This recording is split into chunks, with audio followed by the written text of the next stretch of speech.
minus for the car, Kris. All right.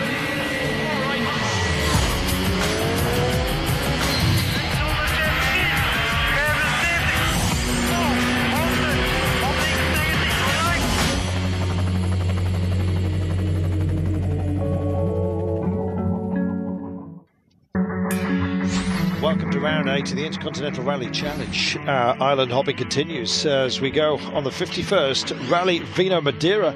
It's asphalt. All started Thursday night in Funchal with a short 2.18 kilometre super special, and then day one made up of an epic 12 stages totalling 183 kilometres. Well, looking at the breakdown of the stages, you can see they run in 2 loops. Day 2 started at 08:30 in the morning, made up of 8 special stages totalling 115.16, 300 competitive kilometres then to be dealt with throughout. What an event to get the mouth watering. Yes, this also running the European and Portuguese Championships as well. You lucky people. Well, the 20th of February 2010, the Portuguese island of Madeira suffered from mudslides and floods which left hundreds homeless. Since then, Portuguese Prime Minister José Sócrates has engaged emergency funding and spent it in the right places. Funchal looking absolutely gorgeous, and the tourist industry back up and running as if it was ever affected. Gorgeous part of the world to spend time, fabulous part of the world to do some rallying. Beautiful island then, indeed, as our backdrop. And as we come here, the championship standings heading into after the Azores. Yes, Juho Hänninen leading on 48 points, 9 clear of Kopecký, with Bruno Magalhães who's scored in every single round so far this season, coming here on 30 points ahead of Guy Wilkes, who's injured. Will be back for Zlin, thank goodness. Kris Meeke still on 23 points, and the rest. Well, when it comes to manufacturers' standings, Skoda, well, they're having a party all on their own. Yes, opening all the presents, giving them to themselves, it seems. 104 points for them. Peugeot nearest to them on 73. They're not happy one little bit. Need to close that gap for their own sense of security, I think. Day one then, looking back over the main items, and it was bad news for Portuguese driver Bruno Magalhães. Remember, we said to you that he'd been busy scoring in every single round. Not this one. A puncture on the first stage of the day, and perhaps then just pushing a little bit too hard on the following stage meant that it just got a little bit out of shape. Actually got very out of shape, and unfortunately for him it was live on Portuguese television as well. You could hear the sighs of a nation.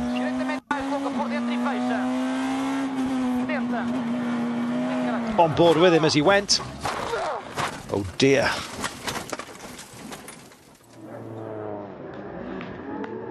No points this time then. He remained circumspect, thank goodness. Yes, it's very hard for us because I was pushing a lot to recover some time because you had a puncture in the first stage.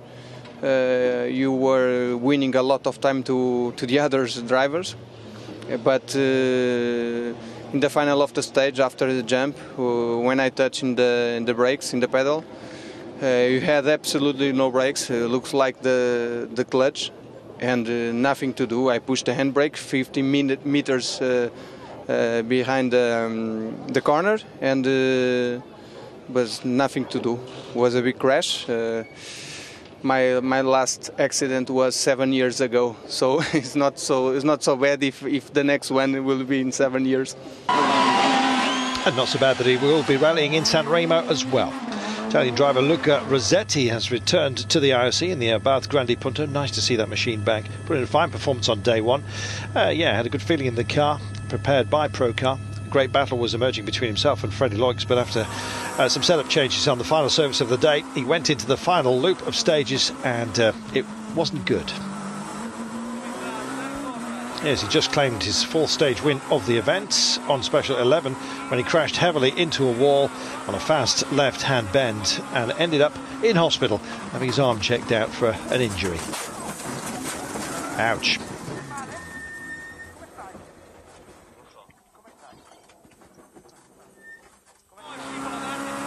Running so well as well. Freddy Loix nursing an injured left shoulder. Yes, must have seen those pictures a little bit later on and just thanked his blessings. Here he is on board the Skoda. Yes, here in Madeira after a motorbike accident back home, but yeah, running with a little bit more care, but successfully, so successfully here. Doesn't seem to be affecting his performance. Any injury might be carrying. Driving the Skoda Fabia facelift, absolutely stunning. And the leader after that Rossetti exit. Every time I have a nice battle with someone, they go off the road. But okay, it's not finished yet, over for me. So it was pity when I saw the car of Luca. It's also a tricky place to go off. So it was a nice fight until then. Okay, 20 seconds is not bad, but it's not enough to slow down. So I think we're going to keep the same speed tomorrow morning like we did today. And then we will see on the end of the day where we will finish. But I think we still have to push a little bit. Yes, in Ypres, of course, Kris Meeke went toe-to-toe with Freddy Loix, became a cropper, driving his Peugeot 207 S2000 though, claiming second place after that misfortune of Rossetti.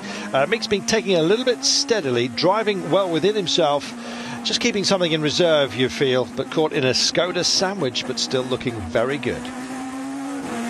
I don't think over the loop of 60 kilometers he took 0.8 of a second, but I have to say everything on the last loop, I threw everything at it. It was incredible, and the tyres were working fantastically well, and the car was working really good. I couldn't extract another tenth, and but that's the maximum speed I can draw. We have nowhere to go to look for more speed other than myself, so we will see. Yes, the man he was talking about getting close, Jan Kopecký, also in the Skoda Fabia. Yes, for the first time on the island, Kopecký, impressive, but 1.1 off Meeke by the end of day one. The Czech, though, had a very near miss on special 5 when he had a big 6th gear moment, just 1.5 kilometers into the stage. Check this out.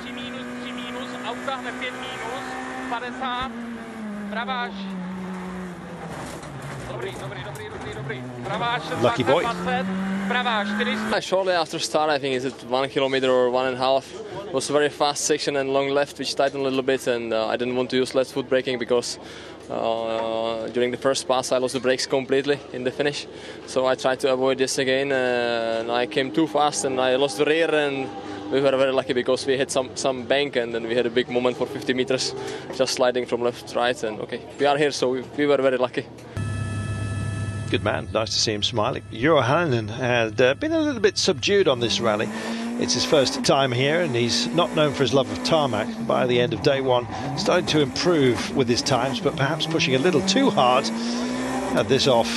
Big moment on special 9. Ending the day, well, would he make a different approach for day 2? Now 40 seconds behind them, so maybe I would need to start to sing points, because if I start to sing to catch the boys 40 seconds, it's so much that I have to almost give up with that. So just try to keep this rhythm, this pace, and improve myself for the future over here in tarmac, and then we will see. And from that side, I will get the points what I will get. After Magalhães, more disappointment for the Portuguese fans. As you can see, dramatic pictures here.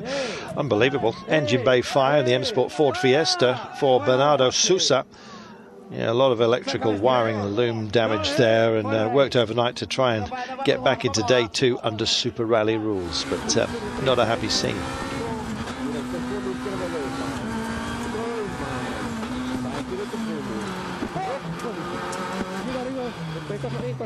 Not the sort of thing you want to fill the windscreen. They were out and dealt with it very, very quickly. Thank goodness. Everyone's safe.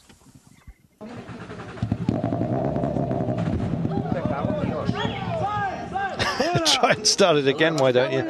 Maybe not, I think is the answer to that. Okay, fellas. Time to take it a little bit easier, and time for us to have a look over the overall classification. Freddy Loix, look at that, 21.1 seconds, his gap on Kris Meeke, with Kopecký very tight behind the Brit. Yeah, it was tight at the top. Hänninen, though, a full minute down in 4th place, just a split second under that, and then a whole raft of Portuguese who know this island so well. So heading to day 2 of the Rali Vinho da Madeira starting order. Well, the result order from 1. 8 stages ahead for the 39 crews remaining in the Madeira Rally, and again running a loop. Some of the stages today, the reverse of runs yesterday. it was a busy time out there. Well, the first stage started off at 08:30 this morning, an all uphill stage requiring a lot of precision from the drivers.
So this is how it looked after special stage 16. Kopecký up into second place. Meeke swapping places with him, but they're remaining very tight. If it hadn't been for that alternator, what would have happened?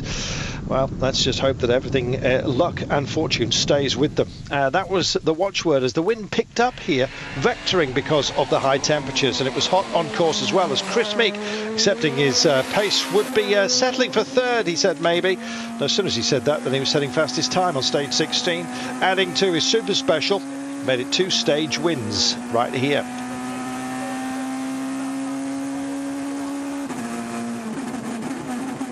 He was quick and he was happy. Yeah, and so were we to see him setting some amazing times out there. Kopecký, though, staying in. Kopecký had taken second off Meeke, of course, on the previous stage, only for Meeke to come straight back and take it from him again.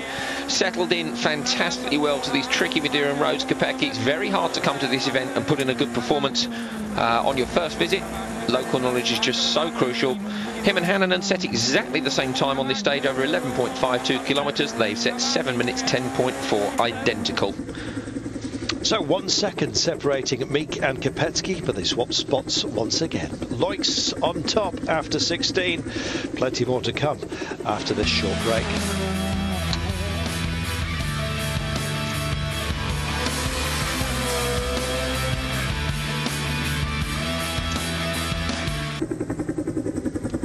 Welcome back to the IRC Madeira Rally. The crews had a short refuel before heading out on special stage 17. Stage, the reverse run of the Terreiros stage of yesterday. Well, after his great result on 16, the alternator problem seemingly fixed, it was another tough blow for Kris Meeke. Engine problems 3 kilometres into the stage, had the car leaking oil and losing pressure. Kris Meeke had to retire from the Madeira Rally. Another nightmare. If he didn't have bad luck, he'd have no luck at all. What happened? Over the jump, she knocked it off. It was fairly instantaneous, to be honest. Just big bang and the engine let go. It was about 6k into the final stage of the loop. Everything was fine. We had a little problem with the alternator. One of the wires disconnected from the starter motor, and we had to make some quick repairs between the previous stage. But it was a completely unrelated problem, and to be honest, the engineers have went through the data. They can't see anything untoward. We did spot a little bit of smoke from the engine this morning on the start line of one of the stages, but it was very, very small. Maybe it's something to do with it, but at the moment we're not so sure. It's next to impossible now for the championship. I think it's hanging by a thread. Okay, it's mathematically possible, but the rallies coming up are going to be exceptionally difficult for us. They will be, especially the fact that Skoda are running so well. Juho Hänninen suffered a puncture on special stage 17.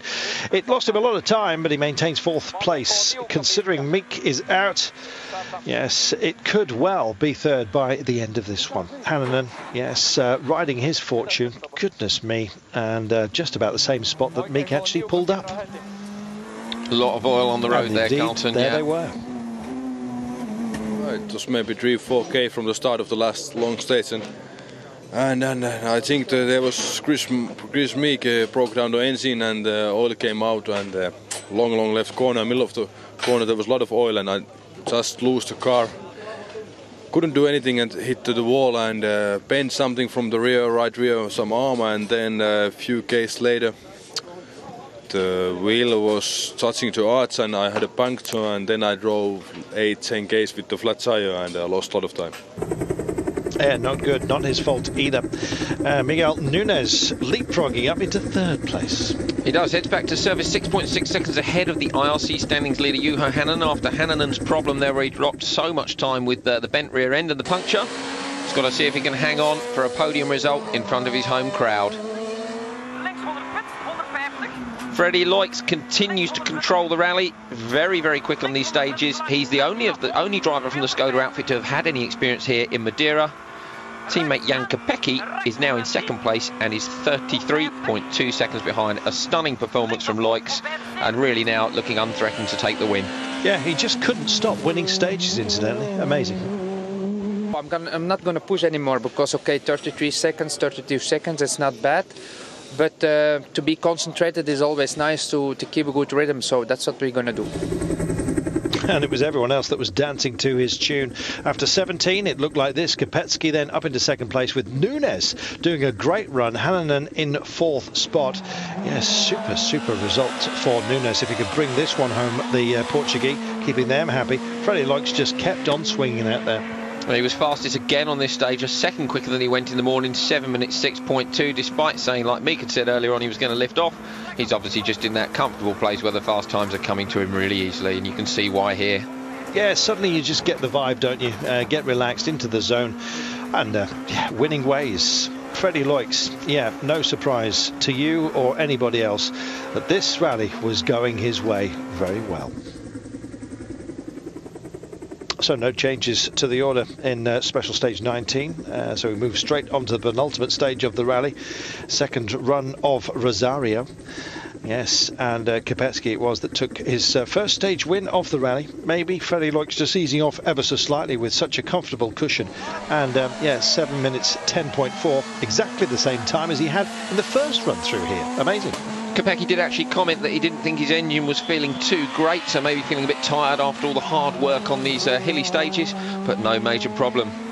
Juho Hänninen just 0.2 of a second behind him. This was the stage that they got the same times on earlier on today. Most importantly though, he was 4.2 seconds faster than local driver Miguel Nunes, and he moves up into the 3rd podium spot, looking like a Skoda lockout. 1, 2, 3. Absolutely, they've done that before twice this season. Miguel Nunes, yeah, the man from Madeira, dropped off the podium spot at 4th overall, 2.6 from Hänninen. Not bad at all. Can the local man put his knowledge to good use and claim that podium spot back in the final 22 kilometres of the rally? That was the question that everyone and many of the Portuguese fans were asking. Loix, though, looking absolutely unbeatable. Got the luck, got the form, everything going the way of the Belgian, it seems. Join us after the break to see how the Madeira rally pans out.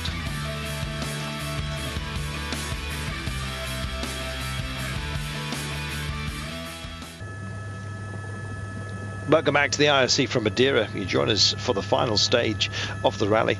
The main battle, though, is for third. Just 2.6 seconds separate Hänninen and local man Nunes. That, of course, is a lady, Burcu Setinkaya, in the Peugeot 207.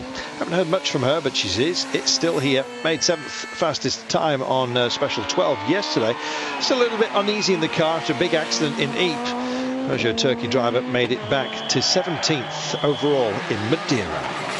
Pedro Mireles, the Portuguese driver in the Impreza STI, and his co-driver Jorge Henriquez are the first of the Subarus to make it back on the Madeira Rally, 12th overall, and they will be the next name in line to receive the Subaru Individual Award, which is one of the IRC's little trophies which runs alongside the main series. A good result for them, Portuguese regulars. Always nice, and always nice to see a rally art machine out there. An Evo 10, respectable 6 overall for this Portuguese crew of Felipe Freitas and Daniel Figueroa. Yes, first of the rally art machines to make it back today. Their first time in a four-wheel drive car as well, Carl. Been doing the rally since 2003, but always in front-wheel drive or Super 1600 machines, so good result. Vito Sar in the Peugeot 207 S2000. He had some oil pressure problems on special stage 17, but he's competed in this rally more than 20 times and won it almost half of those. He's been pushing and amongst the top 6 for the majority of the rally. 5th overall after many problems. A great result. Miguel Nunes, just not enough to beat Juho Hänninen in Madeira. Put in a sterling performance there on home soil, and on home tarmac, I should say. The first of the Portuguese to get it in, and just so emotional, the pair of them. They did a great rally. Just a shame for them they didn't quite make the podium. Between the rally starts, we have a big problem, and we think that we couldn't be in the rally. And today we were here, and for fourth place, it's wonderful. We are very happy. I remember this stage. Hänninen had a puncture in the first run. Yeah, gets himself an important 6 points, though, by making it to the podium. Current leader of the standings. Doesn't seem too pleased to be taking third spot, but knowing that teammate Kopecký is closing in on him in the championship, maybe that's the reason. Yes, I have to be happy because it was so close that I didn't finish the rally today on the long stage first time when I hit the wall, and I was lucky over there, and then I dropped to the 4th place and was able to now climb up to the podium. So if I have to be realistic, I couldn't achieve much more on this weekend. So Jan Kopecký, making up for his dreadful mistake in the Azores where he binned it with barely a few kilometres to go on the last stage, takes a 2nd place and moves 2 points closer to the standings leader Juho Hänninen. The next rally is Kopecky's home rally and Skoda's home rally. We can expect him to star there as well. Yeah, I think it's a fantastic result for Skoda because we have again 3 cars on the podium, and it's amazing. We can see that the Skoda is a really perfect car and we can be fast everywhere. Yes, today we had a nice battle with Kris, and he had a bad luck because the car was broken to him. Okay, this is the rally. I crashed on Azores on the last stage, so this is the rally about. No doubt about the performance of this rally, though. Freddy Loix, 14 stage wins out of 21. It doesn't get much more dominant than that. Topping the Skoda pyramid on the podium. 2nd win in as many rallies this season. So let's not forget, he could well win the championship if it keeps going this way. Got a couple of tarmac events coming up as well. It bodes well for Fast Freddy.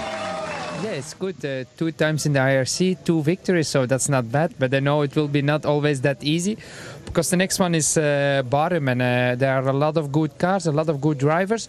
But at least we know now we took a lot of experience with the car, and also we took some speed. That's also important, and I'm looking forward for a Barum rally.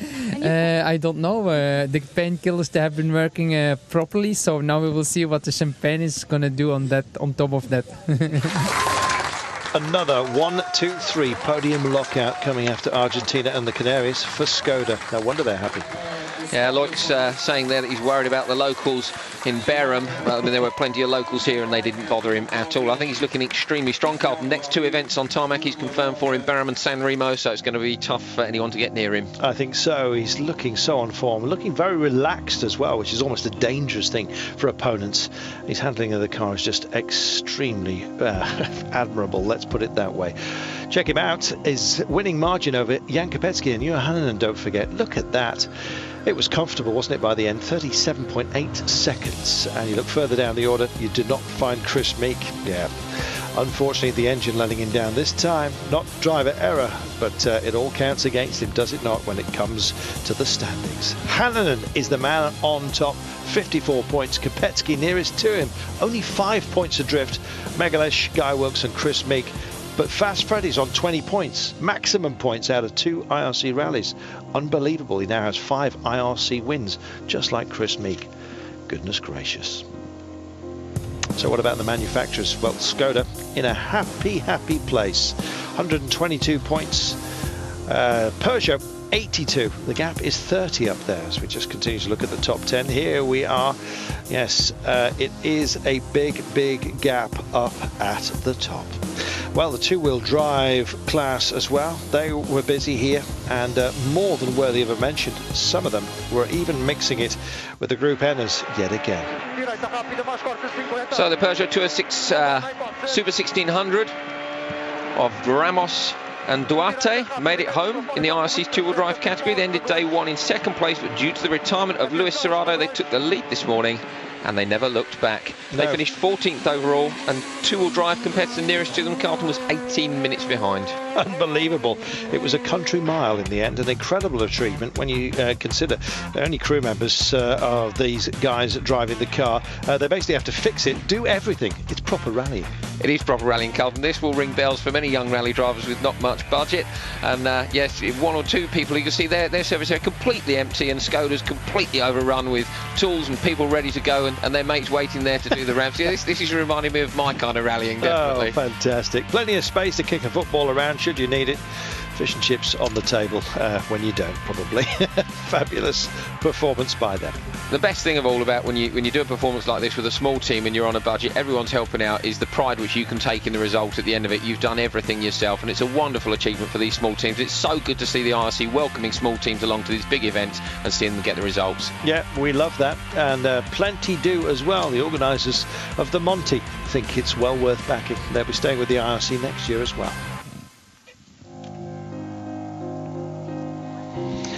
Wow, what a backdrop it turned out to be. Confirmation then of how the two-wheel drive standings finished. Great results for Brazil, and 20 points, as you can see, adding to their total. Peugeot lead this class ahead of M Sport with a Bath in third place. Don't forget, of course, to join us live later this month, where we head for Barum and the rally in Zlin. It'll be the home event for Skoda. Last year, Kopecký took the victory. Can he do it again? Well, you'll have to join us and find out. I'll be here. So will Andrew Coley. We look forward to your company. For now, though, from Madeira, from all the bumps, the bruises and the successes, goodness me, more bumps than we thought. We'll see you next time. Bye-bye.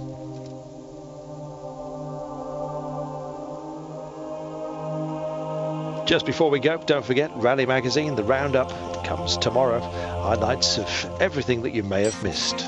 Bye-bye.